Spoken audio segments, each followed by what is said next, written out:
Well, no. It's not Boxcast's fault, but it's, it's never their fault. We are live. Welcome back to Switchcast. Thank you for joining us tonight.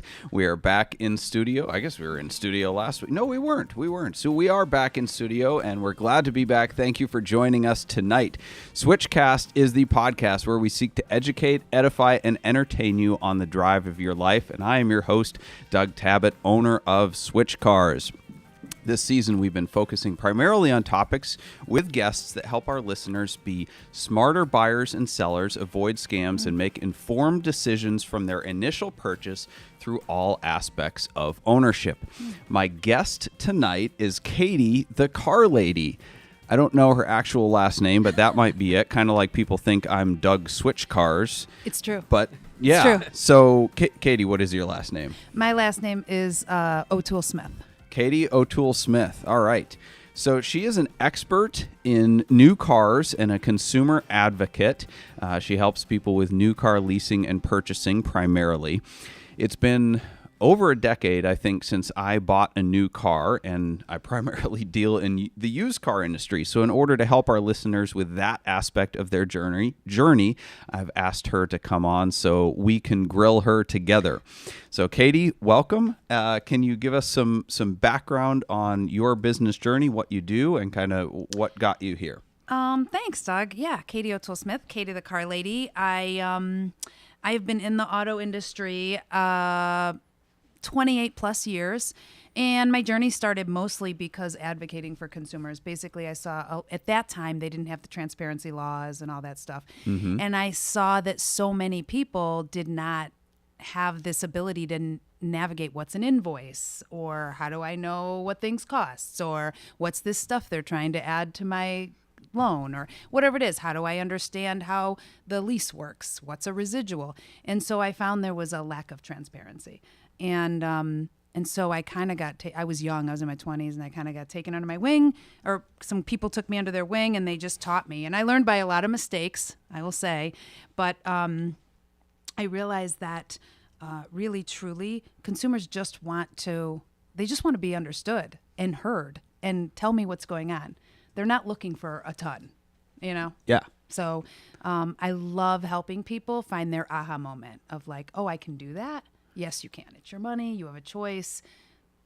So that's what drives me. So in less words, you're an automotive therapist. Kind of. I do have people who text me and say, hey, Katie, got a minute? I need some car therapy. Do you have a couch? I don't have a couch, but I have very comfortable pink chairs. I do have that. Pink chairs. They match your sweater. I do. They do. Pink is my deal. I love it. It's my brand, but I do. I love people to come in. I have a little coffee station like you guys do. And it's cool. I do enjoy. My whole thing when I created my office was that when people would come in, it would let them exhale, right? You don't have to you can just exhale. Let's see the lay of the land, right? Whether it's a new, used, whatever. And actually, I am a used car vehicle dealership in the state of Ohio, which is really kind of cool because I'm woman-owned. Do you carry inventory? No, not really. Not really. I'm newer to that game. So I really have been mostly when people come to me, I do what you do, but in a whole different realm. And that is, I don't deal in the high-end market. I don't deal in the, you have some amazing inventory. That's not my wheelhouse. I deal in the everyday stuff. That is like, if people are looking for the everyday cars, Mazdas, Honda, off lease, that kind of stuff. Okay. So I make $70,000 a year. I have 2 kids and 1.5 wives, average, American average, right? Sure. Including the Mormons. So if I come in to you and say, all right, I need a car for my lifestyle, how does the process work? What? So you first either talk to me or my assistant, Nancy, and then what happens is we have a questionnaire and we ask people and we say, hey, okay, tell us what is going on. What's the situation? What's your budget? What are your must-haves? What are your things you can live without? What are the things that you're like, I will not. Instead of, in this market, as you know, instead of asking you like, oh, what color do you want? What color do you not want? Right? Sure. But we go through a questionnaire. And a lot of people, if you pause and listen to them, there's something that's driving them emotionally. and they're attached to an emotional outcome. And if you don't take the time to hear what that is, you can't get them in the vehicle that's going to, you know what I'm saying? Like, so we really ask them questions. Okay, what's your situation? People's cars are totaled. They're going through divorce. Maybe their lease is up and they know there's options, but they don't know what those are. And I always tell people, you always have options. You may not like all of them, but you always have options. It's true. It's true. Including your mom co-signing. That is an option. It is. Not a good one. But... I will say I don't always recommend those kinds of things. Well, because you're not a salesman. That's why. You're not trying to close a deal. You're trying to work in the best interests of your clients, correct? Yes. And so it's never about the car. It's never, I mean, yes, I know a lot about cars, which I'm grateful for, but it's really about if I do the right thing, that'll happen, whether it's them choosing me or not choosing me. Mm-hmm. And if they don't choose me, guess what? They will not forget me. Sure. So are you able, so you're an independent representative, so Correct. You're able to basically represent any brand for them? So you're not tied to... Nope. Okay. Are you financially incentivized to steer them one way or another? Nope, I am not. In fact, you'll get some of my dealers don't always love what I have to say. I do try to be, spread the love. But truly, I go wherever the deals are in the market right now. Mm-hmm. And that is, if once people answer that questionnaire, I'll say, okay, I have some suggestions. Are you open to hear them? Okay. And then I'll take that. So example, when someone calls me and they're like, okay, I need something. Back in the day, the Civic was a thing. I just want a cheap Civic lease. Okay, well, that doesn't exist. And leasing isn't really the best option right now in most cases. Right. So it's like really my go-to right now, if you want something bang for the buck, an Impreza. Dude, you could get a base Impreza for like $22,000. Wow. New. That's that pretty has good. eyesight, all-wheel drive. I mean, you know what I'm saying? Well, those tech options are becoming standard now, it seems like, because that's what people want. That's right. Yeah. They you want get the blind safety. spot monitoring and the Apple CarPlay and blah, blah, blah. You don't get leather seats, but... No, but who cares? Right. Right? Who cares? So it's where is that? And then also, people say, well, what about financing? And that's a big question, right? Because dealers want to get... whatever. It's their thing. But they want to the get F&I part of the dealership is the most profitable. That's correct. Other than the service department. Yes. Well, but in the sales process. In the sales process, yes. So that's true. And the F&I department, those guys, it's their job to sell and whatever. The problem is that when you are motivated by the money that comes out of those sales, right? You're not motivated by telling this person what's in their best interest. Mm-hmm. That's a problem. That is a clear conflict of interest, right? Well, but it would be for somebody like you, but it's not for a sales guy, right? Because a sales guy's job is not to represent the interests of the client, it's to represent the interests of the dealership. So their job is to close. Okay, I feel that, but I think that model's archaic. And I'm not disagreeing. And I will tell you, but it's not a conflict of interest. It's just fair. It's sucky just, interest. Like a customer correct. has to realize that when they go to a salesman. And I think this is why there's so much animosity and antagonism when they go to do a car deal. They know they're battling against the salesperson, not working with them.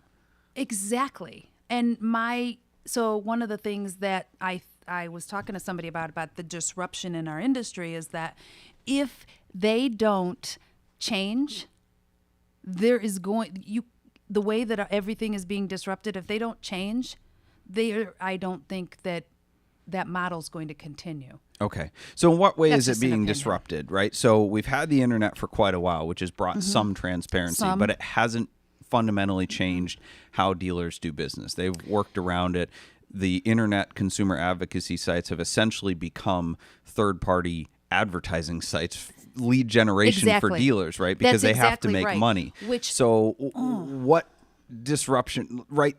12, 15 years ago, we thought that Cars Direct and Edmunds and everything would be the disruption to the car industry. everything's still the same. Right. What's the next round of disruption to the new car industry? I think that I think for all of us living in this world, everything is before the pandemic and after the pandemic. Right. But the pandemic did truly change some things. We had Carvana, and although Carvana is probably going to go bankrupt, probably. Come on. I'm I've trying been to be calling this kind. for a year and I'm a trying. half. Me too. No, me too. On the podcast, Like Carvana is doomed for bankruptcy. Yeah, That it's is- a Ponzi scheme, dude. Anyway, so Shorting Carvana is our. I think Carvana shorts are our sponsor, right? Like shorting. okay, their I'm in stock. on that. I'm in on that. I want in. But Carvana, although not a terrible model in the way they delivered, Sure. their business was terrible, but the model disrupted because it changed how people started to get. It was easy. There was no hassles, right? Now, I've been doing a lot of that stuff for years, but the difference is now you have this, and I actually went through that process with someone, and I wanted to go through the process. My husband bought his Tesla there, okay? It was a used Tesla. He found this great deal. I said, let me go with you. Tell him to put it in the machine. I want to go through this process. I thought I need to know. Two things we don't love here, Carvana and Teslas. But keep Listen, going. Okay, you don't have to love Tesla, but I went through the process and it was relatively seamless. Okay. Relatively. I wanted to know in my market, what does that feel like as Sure. a consumer? So I'm not saying I love Teslas and I certainly don't love Carvana, but what they did was they opened the door for the consumer to say, hey, I don't want to do things this way anymore. I don't have to go to the dealer. And all those sites, that's great. They can give you tips and whatever. What they can't give you is the emotional attachment that people feel when they walk into that dealership. They are emotionally tied to what that outcome is going to be. If you don't tap into that and you don't figure out, that's why instead of trying to keep changing the dealer, my job is to address the consumer. You It's know like what I'm saying? road signs up in Maine, right? So they want to reduce the number of deaths that happen by people hitting moose, and they realize they can't control the moose, so they try to control the drivers by putting up signs and making them more aware. I mean, maybe. I Random don't know. analogy, but I mean, so you kind of answered a question I hadn't asked yet, which is essentially what makes you different from sites like Edmunds, which inform and arm customers with the proper information they need for negotiating. And we talked a little bit about this before. yeah. In the world of internet information, and I ask myself this as well because I do some consulting on the side, Sure. and I'm like, I don't understand why people need me because the internet in theory should have all the info they need. Same thing with new car consulting, right? The internet has, in theory, all the information you need to be armed to make an informed and easy purchase on a new car. I would disagree with that. Okay. Well, tell me why, in the age of information, why people still need people like you.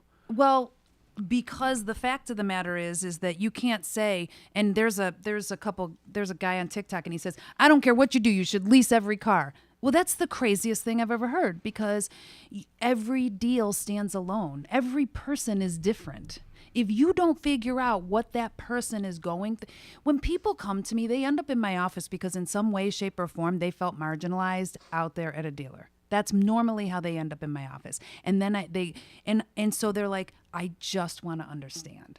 Sure. And nobody will tell me. And you don't know what that person's going through. The internet, although it's amazing, and it gives you tons of tips. And I've done those. I have that content. But out it there. doesn't contextualize anything. It doesn't contextualize, and it can't process the emotion that a person feels when they want to spend their money and buy a car. And unless you could, I don't know how many times people call me and I'm like, okay, let's pause, exhale. Let's get the lay of the land. What's going on? Right? And that, just taking that moment and then sharing with them, what do you want to know? Really, truly, people want to be seen and heard. I mean, that's just whatever. And they want somebody to give them honest advice that's not driven by some sort of other motive. Mm-hmm. So my motive, if I help them, sure, I would love to do that. I would love to be able to sell a car. That being said, when I look at their whole situation, it is what is in their best interest, especially like when all these people had leases coming off, right? That changed dramatically in the pandemic. Yeah. People were making money hand over fist. And then the manufacturers got smart and said, wait, where's all our cars? They're at Carvana.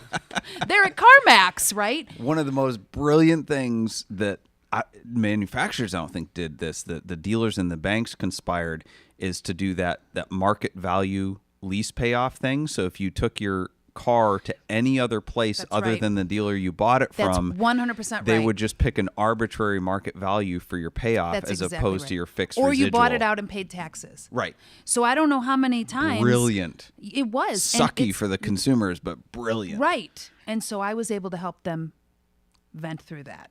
I was able to help them because I had relationships. I could do that. And so I could show them, here's your options. And we would literally do what I called a car inventory. And it was like you put down and we wrote down exactly what their options were and what did that look like and what benefited them. And so they saw their options. They didn't like all of them, but they had ever something does. to choose from. And that was okay. I don't know how many people I said, buy your car out. They're like, but I already paid on it for 3 years. I said, no, it's 2 separate transactions. Yeah. It is not, you're not paying on a car for if you looked at this residual and you said, okay, I can buy this car. Okay, now I want you to go online and say, can I buy this car for this price? Well, no, they were so back of wholesale. It was crazy.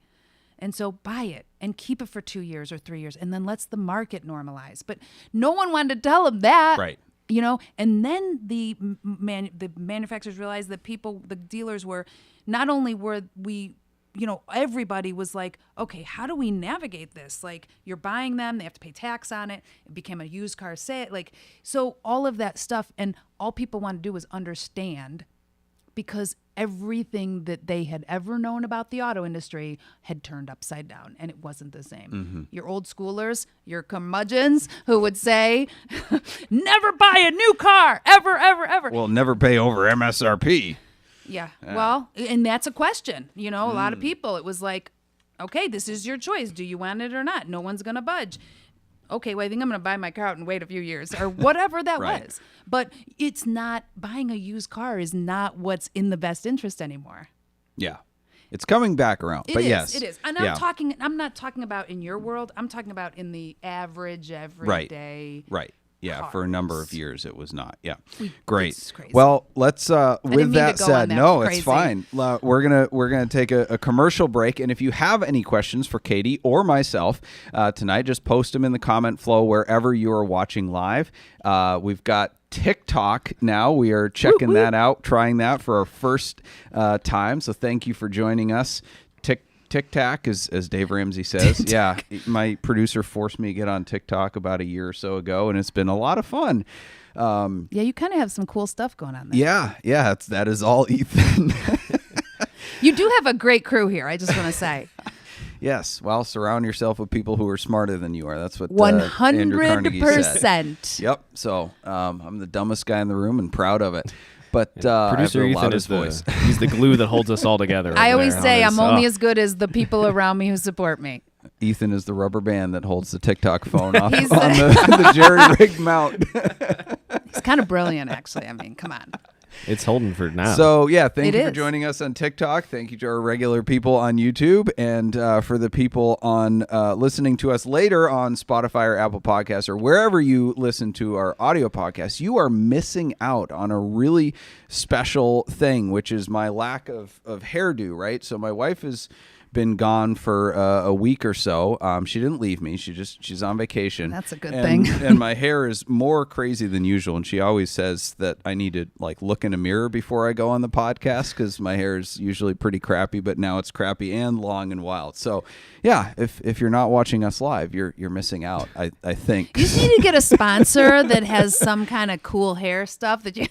Well, there's like the manscaping, beard trimmer stuff that sponsors. That's not how they sponsor started, Oh, though. there you Code go. Blue or whatever. I don't know, these police chase things that I watch. So I'm like, I need them to sponsor me. So I don't know. Ethan, let's Let's get them as a sponsor so I can get a free razor. I feel like that's a good fit. That's a good connection. Right. Then I would actually have to actually use their product. Anyway, on that note, please leave your comments and questions. We will address those later in the show. The sooner you leave them, and the more often, just like voting, do it early and often, and that'll get you to the top of the list. So without further ado, Tyler, take it away. 100%. Alrighty, so the Corvette Curmudgeon, one of our favorites here on the podcast, is brought to you unwittingly by the Corvette Buy-Sell Trade Group on Facebook, your source for cranky boomers, overpriced Corvettes, and reinforced stereotypes.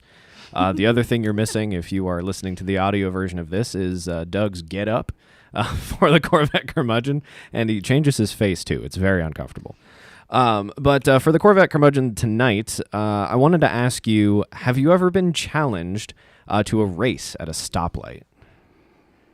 Well, them friggin' young whippersnappers and their rice burners friggin' like to rev their engines and honk next to me. And, I just ignore them because I ain't ever put full throttle down in my car. I'm a little scared to, but plus I don't want to break it. So I don't race them. I'd friggin' win though, because my Corvette's rare, and I think it's the fastest one. But I don't need to prove anything to them young idiots. But do you not believe in the I paid for the rev, the tack? I'm going to use the whole tack kind of thing. So you don't ever put it to the floor. Really? What kind of saying is that?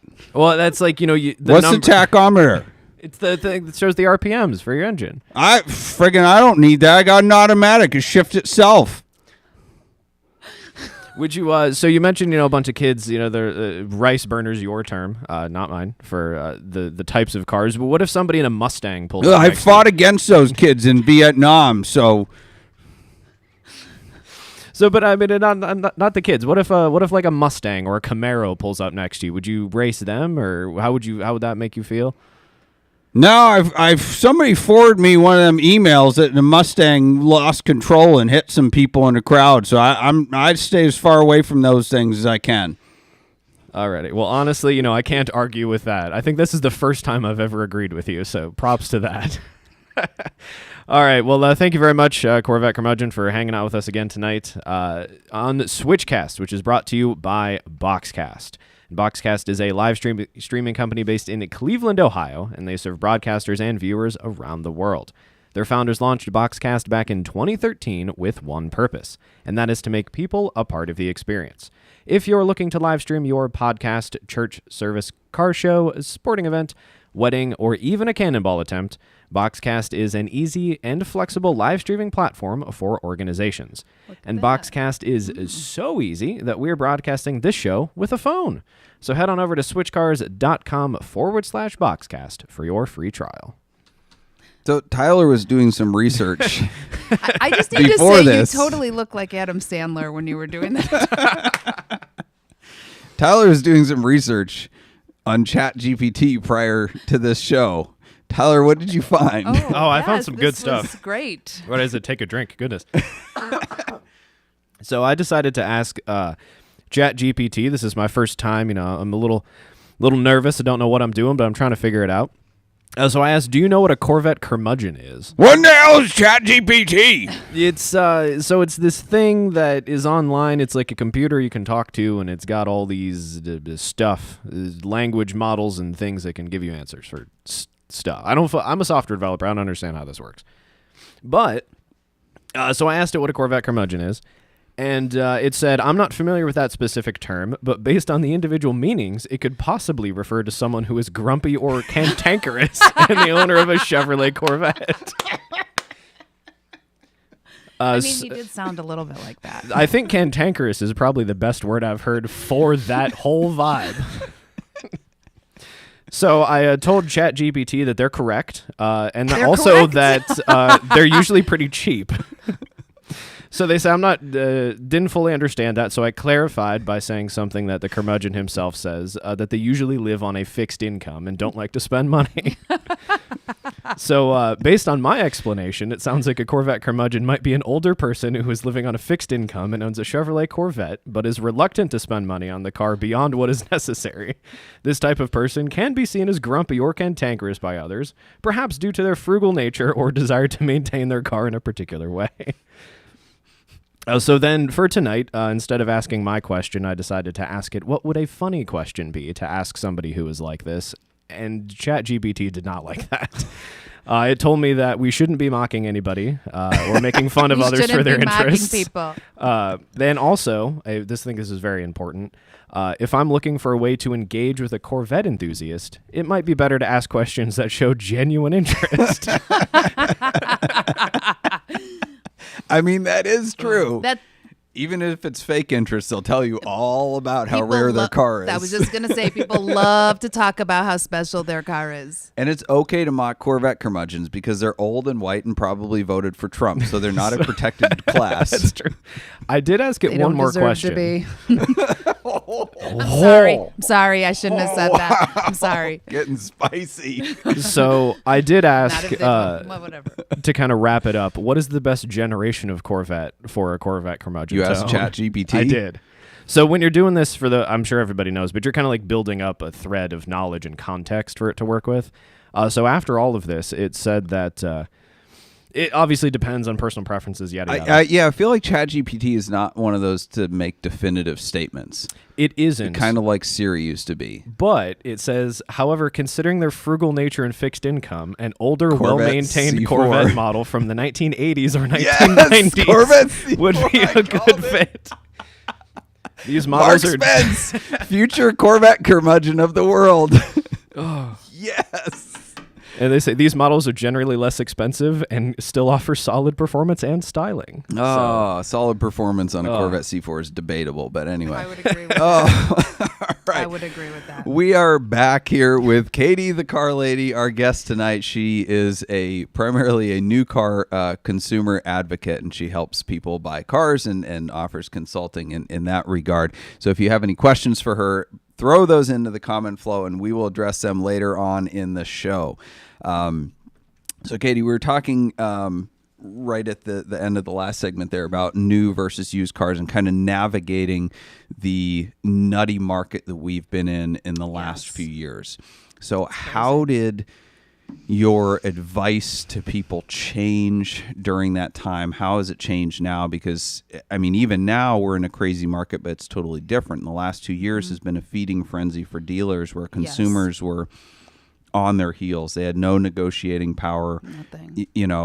Dealers were loving it, to be honest. And us included. It was right. great. I mean, but everybody, I think, we stayed open, right? We were, so. Yeah. But so compared, how did that play out for your business in the last 2 years in terms of how you were advising people, and how is that changing now when it seems like it's flipping again to become a buyer's market? It's, interest rates are high, banks are tightening lending, all sorts of different things that are making this just abnormal times. How did you and how are you advising your customers? My head spins when you ask those questions, because I think, oh my gosh, when I start back and this first started, it was the way of like, the used car market went up 35 to 40%. It was insane, but yet there wasn't a lot of cars being made, and or if there were, you were waiting. I mean, it was just how it was. You could get some stuff,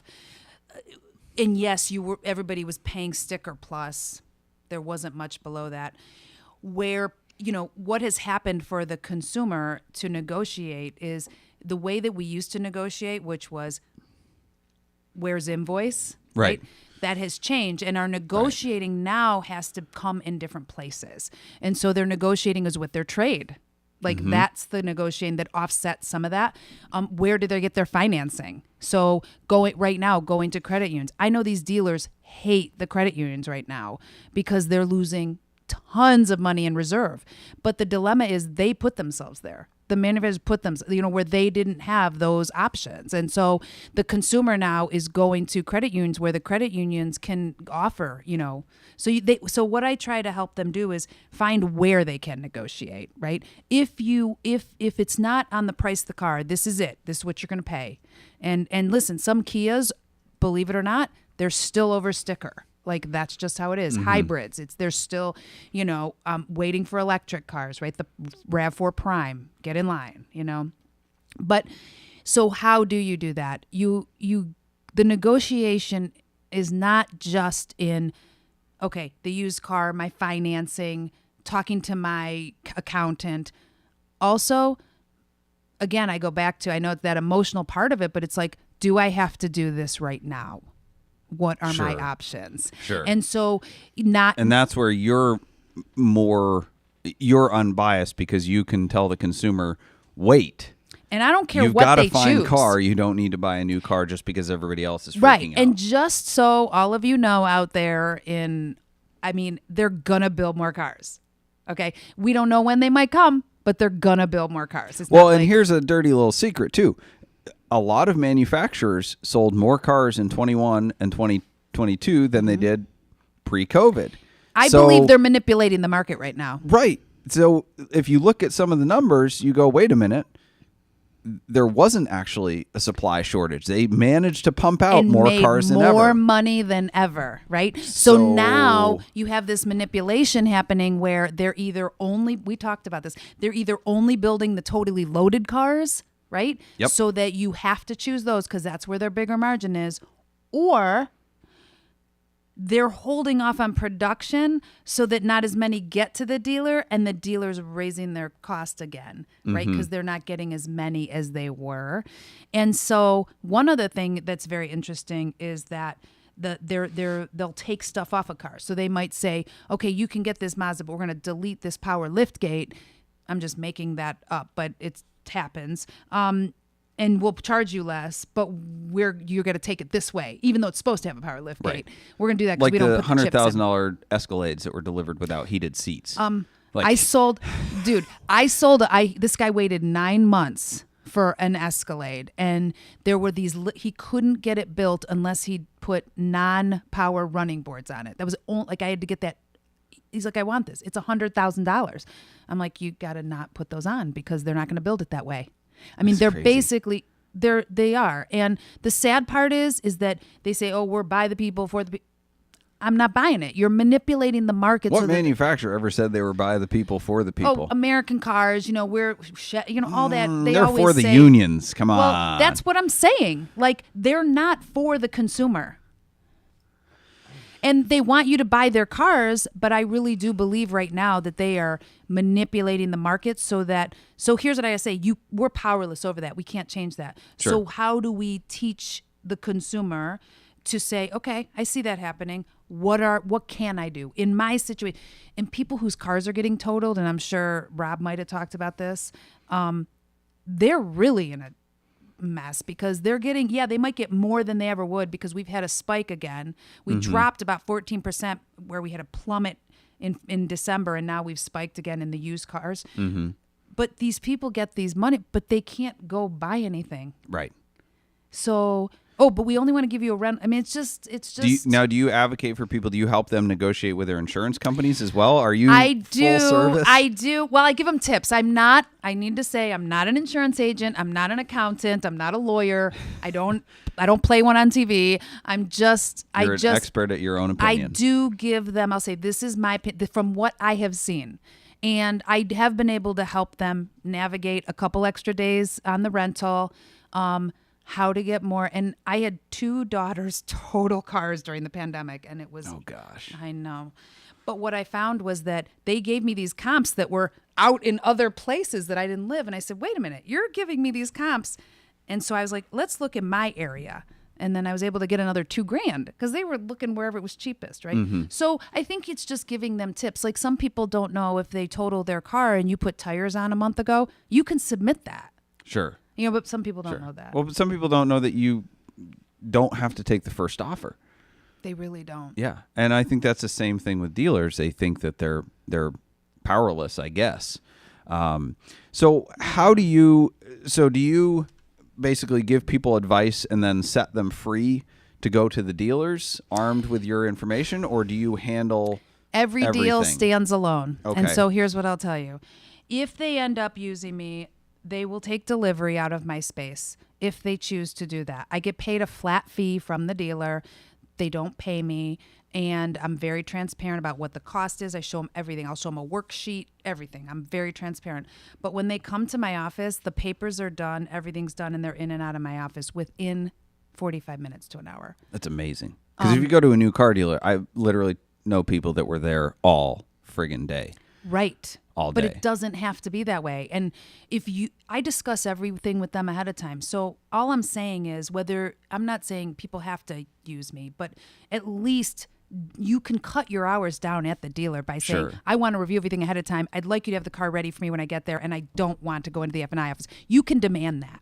So if the dealers, the dealers make the most of their money on the front end, on the sales side, on the back end, using car dealer terms here, but in the F&I office, which again, that's a short term for finance and insurance. So basically, Yes. once you get done negotiating with the Warranties salesperson, you go into the office to sign the papers. And the That's old right. dealer strategy is, well, the sales guy is going to break you down, work you forever, and you're so exhausted by the time you get to the F&I office, they go, you can take a deep breath, you're just here to sign papers. And that's where they, turn you around and sell you all the stuff with the big markups.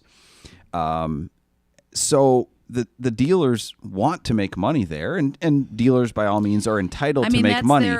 But yeah. why would a dealer want to help you help your clients if you're essentially, pulling the curtain aside and saying, here's where all the markup happens, and we're going to There's a couple we're reasons. gonna cut those down. One is the volume that I do, right? Okay. So I'll just use an example. Let's say Subarus. I probably did, I'm making this up. I don't know. Let's say I did 50 Subarus last year. Okay. I'm probably pretty close, but Sure. that's 50 units they got of people that probably they would have not gotten because they hadn't gone to their dealership. So, and it's just, and I deal with I either deal with, the manager, Gemma, or they have a fleet person, right? So, it's volume. It's volume. It's like, and listen, they may not be getting their money on the back end, but they're getting their sticker or close Sure. to it, right? So it's not like they're not making money. And they're probably come getting on. service business as well. Well, right. It depends, but here's the thing. You either want the deals or you don't, right? And they know that my customers are loyal to me. So you don't have to have it. It's okay. I'll just switch them to another brand. Sure. Like, have you I'm not- had, so if you have customers and you send them to your dealers, have you had dealers basically try to steal your customer and work the deal themselves? It's happened a few times over the 28 years. There's a couple times when a dealer and I find that we've connected with the same person, I will go to them and say, look, this person's ended up in my office. That means they weren't happy there. Do you want to save the deal? And if you do, I'll work with you. If you don't, that's okay. You got to tell me now. I have had a dealer, doesn't matter who it is, I won't say, but he's like, I'm not working this deal with you. You're not getting this deal. And I said, okay, then I'll go somewhere else. And I sold him a Mercedes somewhere else, right? They chose that. He had an option. He didn't like that. So there are dealers that don't always, there are dealers that I was in New York somewhere and I was at a meeting or at a lunch or something. And this guy's like, he was at a dealer and he goes, I hate you kind of people. Literally said that to me. And I was like, okay, I'm sorry you feel that way. I said, I think you're misinformed. You might want to ask some questions before you make that judgment call. He's like, you just steal all the money. I'm like, actually, that's not true. But if you ever want to have a conversation that's educated about that, I'm happy to do that. Sure. Well, and dealers, new car dealers, thrive on volume as much as margins because maybe not in the last couple years, but from the bottom up, salesmen have incentives to do a certain number of units. Every little thing, they get a bonus.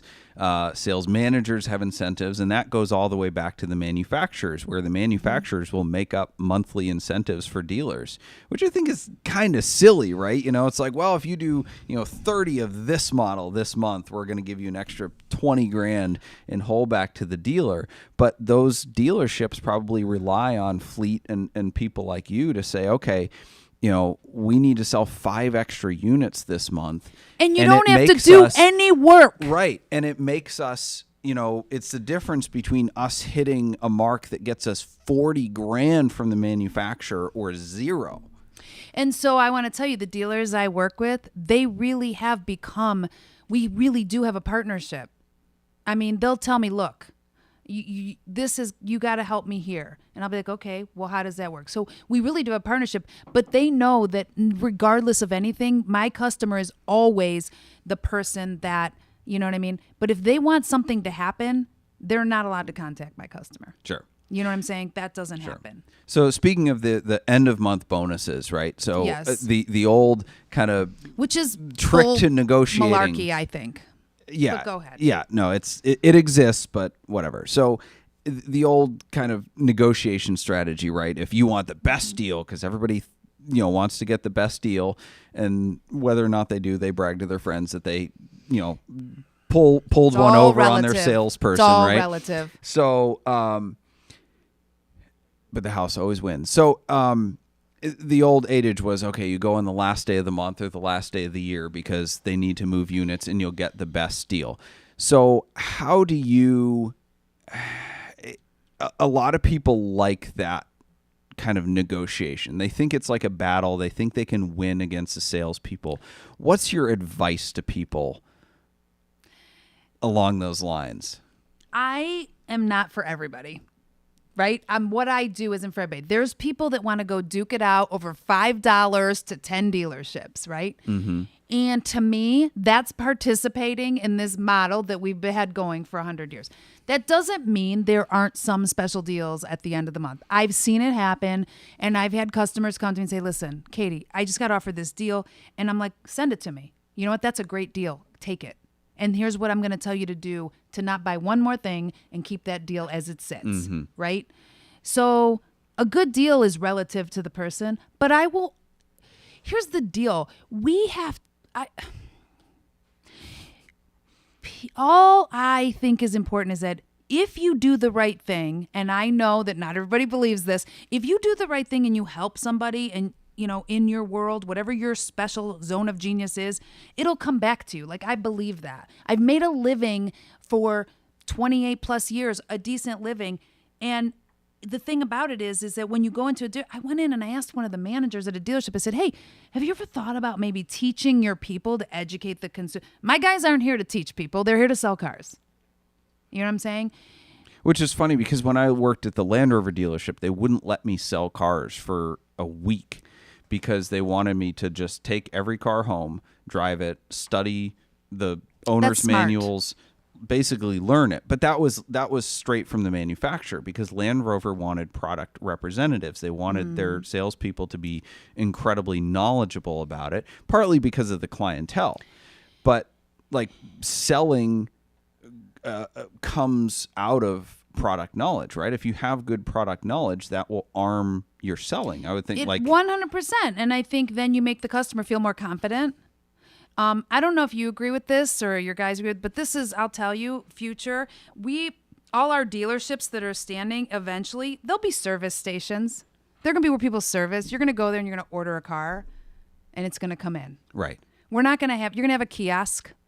And you can go up to that kiosk, and that kiosk will be there when you go to service your car, and you'll sit down, and it'll look, whatever, and you may order a car while you're sitting there. Tesla's already going that direction. Exactly. A lot of lawsuits from states and from dealers who want to protect their franchise rights, but I think, I think General Motors is starting to test that out just with their EVs as well. I'm not opposed to it. GM or Ford, but yeah, one of those. I think that like we talked about the disruption and how the market is like this, it's volatile. Like when my guys put a number, because one of the things I believe is keep your front end and your back end, meaning your trade and your new car, keep it separate. So find out what that thing's worth. But these guys are given numbers where it used to be a week, maybe 2 weeks, 3-4 days. My number is good for 3-4 days because it is changing that quick. Yeah. On the other end, and I say this to anybody who asks me and I don't care whether you use me to consult me or anything, get your sales price. Don't ask for out the door. Right.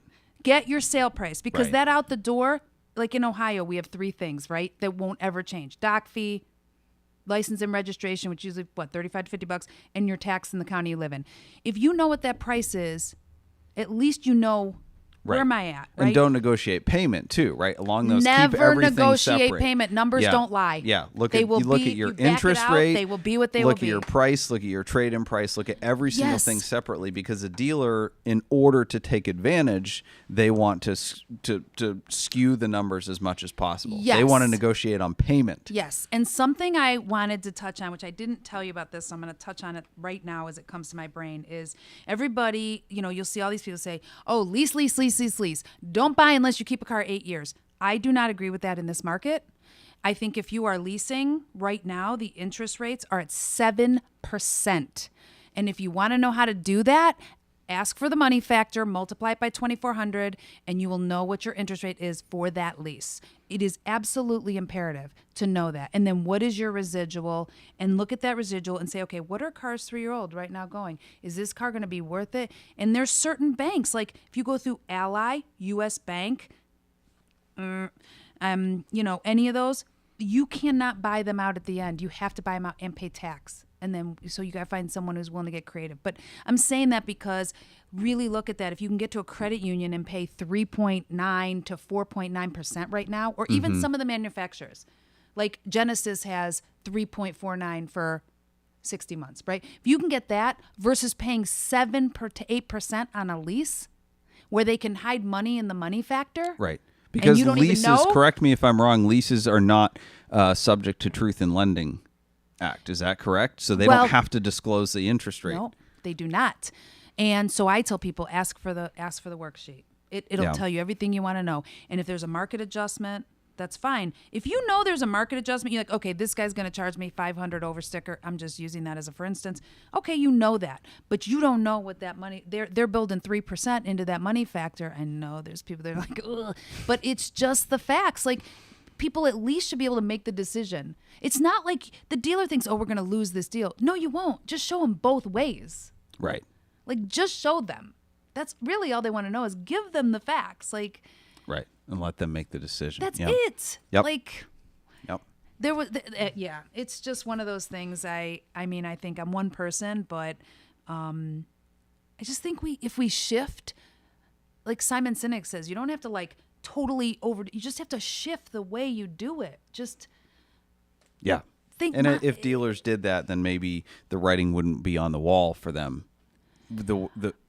In terms of the manufacturers trying to cut them out. Maybe. Well, maybe not. Maybe. And what they don't realize is maybe if I think it's so much as fear, like they're so fearful they're going to lose money. But if they would look at different models of just what if you had an area in your dealership that was just for, you know what, you're feeling overwhelmed. We have an area over here that is just about learning, understanding, taking a breather.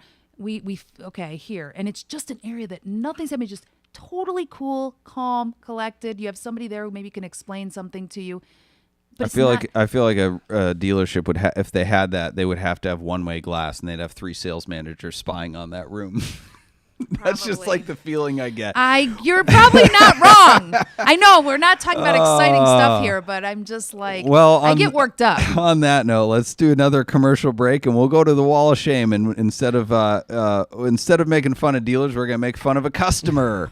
All right, Tyler, take it away. All right, the Wall of Shame and Switchcast is brought to you by Celebrity Machines. Celebrity Machines offers more than 250 different screen-accurate license plates as they appeared in movies and TV shows like Back to the Future, Ghostbusters, The Fast and the Furious, Breaking Bad, and so many more. Celebrity Machines also makes our dealer insert plates as well as our commemorative 2539 plates from the fastest cannonball run ever. Visit CelebrityMachines.com for more info and use promo code SWITCHCAST to save 25.39% at checkout. All right, That's so this awesome. wall of shame, Katie asked what the wall of shame is, and I don't it know what is this is. where we make fun of customers. It's the reverse review, right? Dealers you can Google review them. So these are where we make fun of customers who are idiots. So this one it's a 1-star review for VA Motor Cars, a place up in Cleveland, kind of up in the ghetto, which actually has pretty good reviews for a ghetto-located dealership. But this was their 1-star review. Tyler, take it away. Be careful. We bought a 2014 Subaru Impreza about 4 years ago. Alex was very upfront with pictures of the accident and salvage title, etc. The price was great for a good car. The car has run well. So what's the problem here? It sounds like 4 years, runs well, 1-star review. Yeah. However, now that we are 4 years in, some issues have risen that make us question the savings we were initially offered and point to very poor fixes done on the car at first. My wife was hit from behind recently. Hopefully in her car. The licensed repair place took off the back bumper and went on and on about how terrible every aspect of the original fix was. The car was not painted well, so the paint didn't stick. It is flaking off slowly. Now we have rust sneaking through, which no one will fix, and to fix it right may cost thousands. Blah, blah, blah, he goes on. I have no words for that. To try to fix the rust that's coming out now alone may cost more than the savings I received from buying this car. This also does not account for the issues I had right after purchasing it. Alex was very kind, helpful, and upfront as he could be. My windows didn't open. My inside doors weren't connected well. He fixed all the things as I brought them to his attention. Oh my gosh. I wouldn't do that after a sale. Like, it's as is. They're leaving a 1-star review. He fixed everything they complained about after the sale. It was salvaged. Also, wouldn't you know if you open the door and the door panel's not hanging correctly? Like, it's kind of shaking or something? Like, there you would are know that. dealers in this city that do. How do you buy a car from a dealer that discloses a salvage title, that fixes everything you bring up after the sale? 4 years later, you find issues, and you're like, well, I didn't get that good of a deal, and leave them a 1-star review. That's crazy dumbest town. 1-star. That is. That's stupid. That's a customer you want to fire. We talked about one recently. Okay, but they bought a salvage car. They bought a salvage Subaru. I mean, a 2014 Subaru. I'm happy it lasted 4 years at all. I was just about to say that. Well, and we talked about someone a couple weeks ago who was the same thing. It was like years later they go back and they're like, well, this isn't working right. My engine blew up Yeah. on my, N52 BMW or whatever that engine code is that like, they all it's blow been up on. Years. You're lucky if the dealer cares a day after you drive away. I feel like the guy left, if they reviewed me like this, I would have left it up there and like highlighted it. Be like, see, this is how great of a dealer I am. I fixed stuff after the sale when it was as is on a salvage title. That's crazy. Oh my gosh. Yeah. Oh. Peace out, homie. That's like I don't know what to say about that. Oh my gosh. Well, we're running short on time, so let's skip right to let's get to some listener questions here and see what people have. I just want to make a Katie. disclaimer that I'm not totally dogging dealers. Like, I just don't. I feel like I we are no. Okay. I mean, listen, there's some good guys out there, okay? I need Absolutely. to say that. There are some good guys out there that I respect, and I need to say that. I just think there are many that don't really care. Oh, I defend dealers all the time on markups over sticker because the Corvette curmudgeons are complaining all the time. I only buy cars for a discount, or at Good MSRP. And it's like, no, market value is market value. For once, That's it's right. not the dealers being greedy when it goes over sticker. I agree with that. So I defend them when they should be defended, but there needs to be change in that industry. All right, Tyler. Anyway. So first up, not really a question, but I like to bring it up. I should have brought it up when the Curmudgeon was here. Pero, longtime watcher, says in the chat, appreciate having experts on, but we can't buy a new C5 Corvette, so what's the point? Yes, you can. You can buy a new C5 pace car. It's in my garage. It's never been uncovered, never been washed, and it's 17 original miles on it. If it's purple, I might be into that. I like those purple That would only ones. be the 40th anniversary edition. It's one of 2026 special editions. So Devin from YouTube asks, what's your take on buyers with challenged credit that only buy when they have a tax return and their familiarity with repos? Spicy question. I don't even. That Those is are not my Spicy customers. question. Those are, I don't. Okay, so here's what I would say. First of all, I do not. I can't help you if you're not paying your bills, and I can't help you if your car's been repoed. If you're in a situation that literally is just a life challenge, there's ways to help. But I mean, if you're not doing what you need to do, you don't deserve a bank to give you a loan. You're Well, not and a I credit thi- counselor. That's it. I also think probably a new Fair car is enough. not the best move. I mean, you mentioned I think you deal a lot in like newer cars, brand new cars. Surprisingly, if you have challenging credit, sometimes a new car is actually easier. Really? Yes. Yes, because the manufacturers are the bank. Banks are Yes. FDIC insured. That you have to fit in a box to make sure, and it's small. Yeah. It's a small box. You probably can't breathe much in there, but you have to fit in there. And so new cars, the manufacturers give more leniency. They'll up the rate, but Yeah. they'll make you put money down. But it's sometimes usually easier. It's a lot easier, but it's like Tyler was saying, it's probably not the best move because a new car is expensive. So if you're Yes, and then struggling you're on going to your have bills, that's right. buy a cheap used car. That's get it. your financial and stuff unfortunately, straight, a and then cheap used car in this market right now Doesn't exist. It doesn't exist. I It's mean, an oxymoron. Exactly. That's exactly right. That's what some people call me on TikToks. It's Oxymoron. on Tic Tacs. Tic Tac. First question on the podcast from the Tic Tacs. Phone on the dash. Hey. I'm interested in both your thoughts on this. Dealership markups negatively impact the car market, which I feel like is probably, I don't think we're going to argue too much. But they say it hurts the automaker's name the most. Do you agree with that? For markups? Yeah. I don't think they care. I mean, I don't mean that. I yeah. don't know that it hurts listen, Kia makes one of the, and I don't know if anybody likes it. I think the Telluride is badass. But they mark it up It's a nice 5, Volvo 10. We got a XC90. producer, Ethan, for Yeah. that. He hasn't Okay. spoken He this drives entire a show. Murano. Come on. Murano's not a bad car. Has a luxury ride. We're trying It's to got a convince him hard it's a roof, terrible though. car. He needs although one with a although it is a convertible. Nissan, so don't go more than 90,000 miles because your CVT will probably drop. But Yeah. All right. So anyway, back to the markups. all we do on the podcast is digress. This is, I know. We probably all have ADD. this is the Anyway, most focused we've ever been. Thank you, Katie. so so I would say I don't know that it affects their brand. It's like you to your point earlier. It's market value. Yeah. It's what are they going to do? You can write a letter. I mean, they don't care. You're It either gonna affects pay their it or you brand don't to want. non-buyers, I think. Okay. Right? Like, Sure. again, you go on the Corvette buy-sell trade group. They are all complaining about markup over sticker. They're not buying a car, and they probably aren't buying it once it becomes sticker either. They're just Right. complaining loudly while everybody else is paying what it takes and enjoying their car. That's it. So- I mean, again, a good deal is always relative. Sure. It's what Yeah. you like. I mean, sometimes under sticker isn't a good deal because it's a bad car, and Yeah, they're trying like to give any- them away. yeah, like any Mitsubishi ever, right? Yes. It's like driving a tuna fish can. It's the worst car. Do not buy Mitsubishis. There's a reason they Agreed. only have like 2 models left. It's terrible. They're limping Shitsubishis. along worse than Carvana is at this point, I think. I mean, I think they want to try.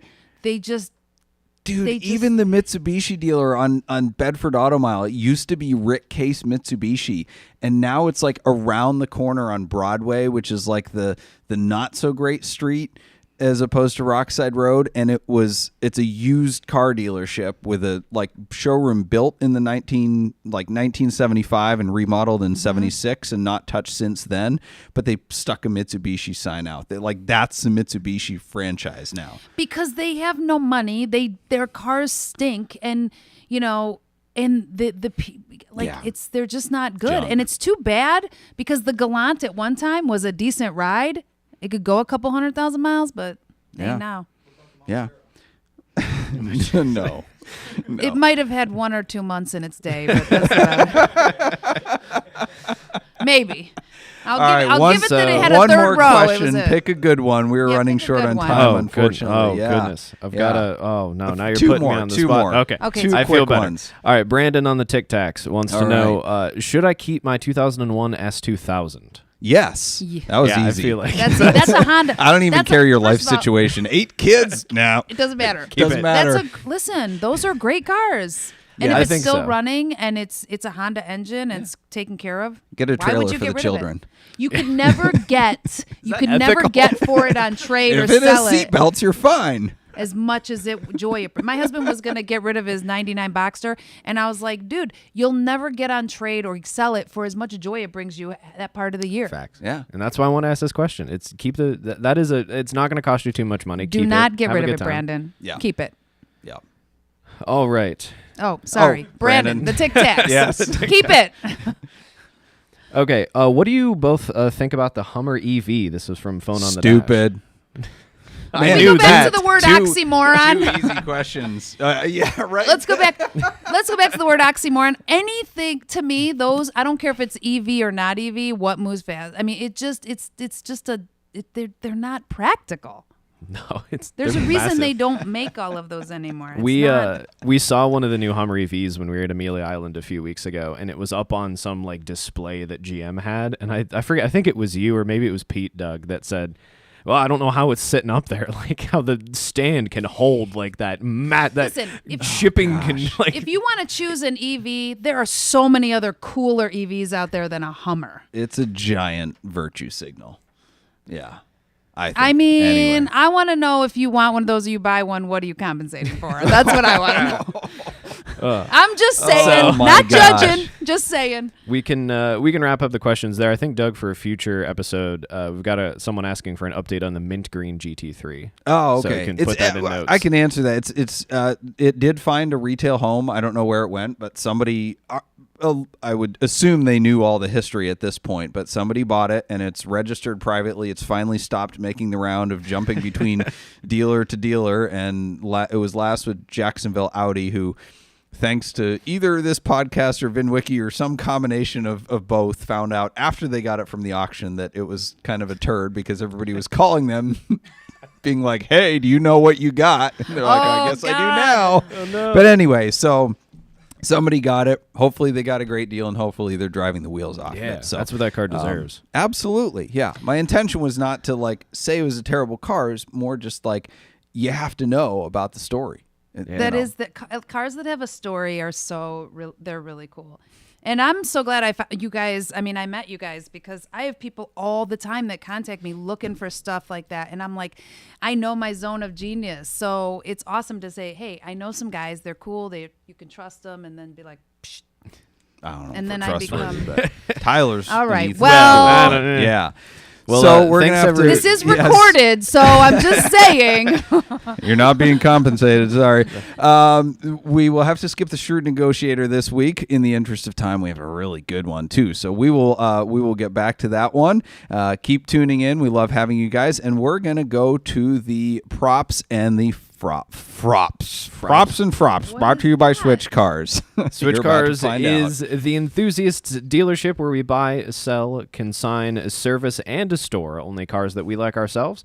So check out our hand-picked inventory at switchcars.com. And our pick of the week from Switch Cars inventory is... I'll let Katie pick this one. It is a 1987 Mercedes 560 SL in red over black interior with 67,000 miles, and it is gorgeous. It is a very, very clean example. Lots of service records, all the original VIN tags on it. A really special example. Yeah, so, she's fire. yeah.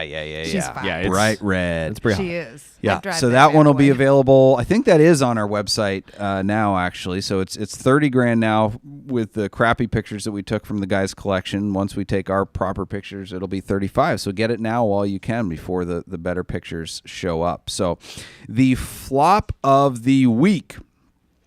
A guy bought a $68,000 Maserati from Carvana that turned out to be stolen. What? Yes.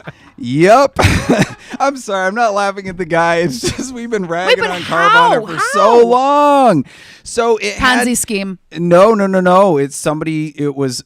He thought he bought a 2021, but it was actually 2017. So when he took it into the Maserati dealer a few months after service, they're like, they plugged it in, and they're like, this isn't a 2021, and the VIN on the chassis didn't match the VIN And numbers. Carvana didn't catch it. No, Carvana didn't catch it, and Carvana sent this note to ABC 11, who is the one that broke the story. They said, quote, when Carvana acquired this vehicle, someone had taken sophisticated criminal steps to steal and alter the vehicle, and we're taking all the necessary steps to make it right for our customer in this rare instance.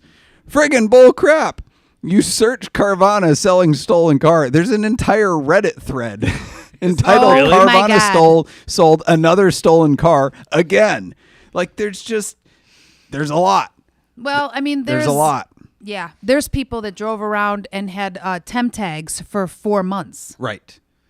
Well, just because Carvana couldn't deliver the title, those weren't even stolen. Well, that's cars. what I'm saying That was about just Ponzi Carvana scheme. being There was a Carvana's. whole article about how it was a Ponzi scheme. They were Yes. using money to Yes. crazy. And time. in North Carolina, where this happened, they said the attorney general is investigating 130 complaints against Carvana, but quote, none of them involve selling stolen vehicles. Yeah, well, not there, but still 130 complaints. So we are signaling the downfall of Carvana. I don't want to say we're rooting for it because that would be mean, but it's coming. It's coming. Oh, yeah. The prop Bankruptcy. of the week. I love this. The Ford CEO teases a street legal Mustang GT3 variant. This article from Motor Authority. Ford's taking the new S650 Mustang racing around the world in multiple series, including NASCAR, IMSA, Sports Car Championship, and Australia's Supercar Series.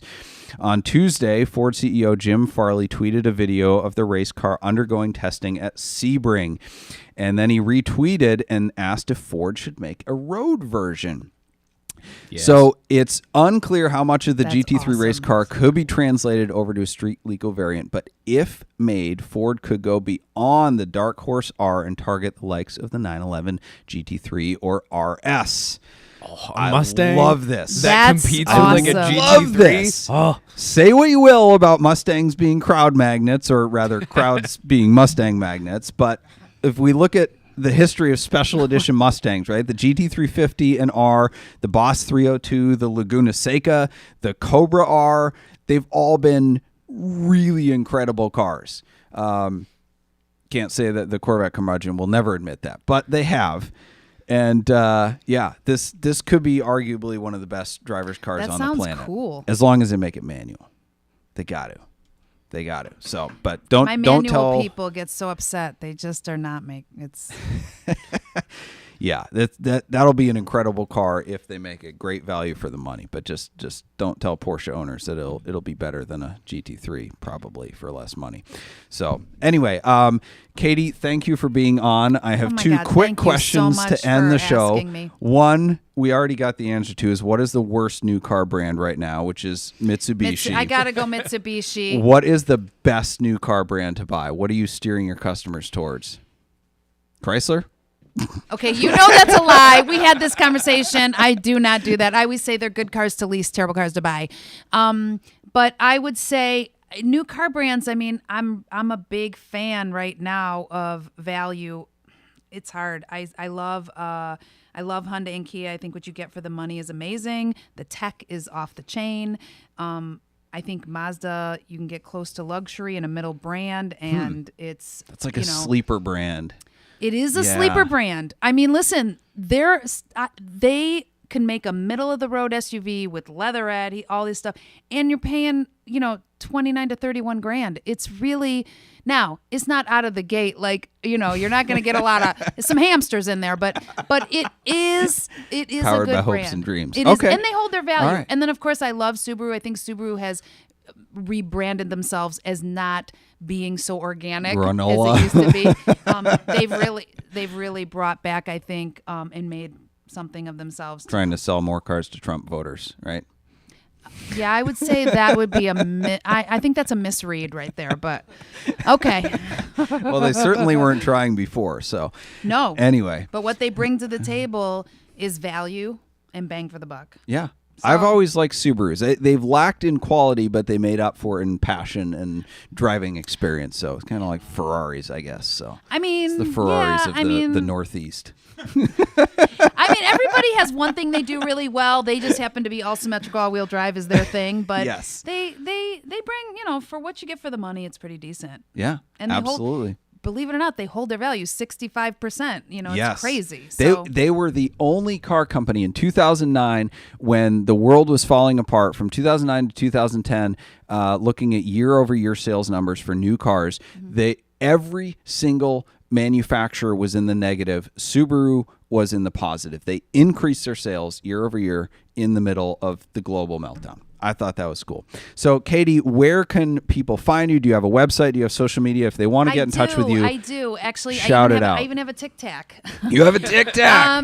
But yeah, I'm on Instagram, Katie the Car Lady, katiethecarlady.com. I'm Katie O'Toole-Smith or Katie the Car Lady on Facebook. I try to stay active on all social media, try to share info that's going on, market updates. I will answer a question. If somebody has a question they really truly don't know, for me, information is free. I don't mind helping somebody. That's not the case for me. I charge $200 an hour. So if you're cheap, call her. Yeah. Okay. Well, hence why I'm trying to change the industry. No, I'm just kidding. No, that's good. I do a lot of consulting and I do that stuff, but sometimes people they really are in a space where they don't know what to do. Absolutely. And I'm always willing to help somebody. You want to talk my ear off and get you numbers. That's a different conversation. Sure. But I'll help anybody understand something. Sure. The initial consult is free. Yeah, just like selling cocaine. I'm not. Okay. There you go. Would you like to come back on the show sometime? I would love to. Now that I know what to expect, I would love to. Well, thank you very much for joining us, Katie. We really appreciate it. Thanks. No, seriously, this was awesome. And cool. Yes. Thank you to our sponsors, Box Gas, Nuts for Sticks, Switch Cars, Celebrity Machines, and Stephen Holm Woodworking. Thank you to our producer, Ethan Huffnagel, and my partner in crime, assistant, whatever over here, Chat GPT Finder, Tyler Sanders. We need to come up with a title for you. Our bumper music is provided by Emily and Ivory. You can stream their full album on Spotify or SoundCloud. This episode will be available next Monday in audio format wherever you listen to podcasts. Thank you for listening, and we'll see you next Wednesday with a really, really cool guest that you guys are just going to blow your minds at 8 p.m., and we look forward to edifying, educating, and entertaining you on the drive of your life.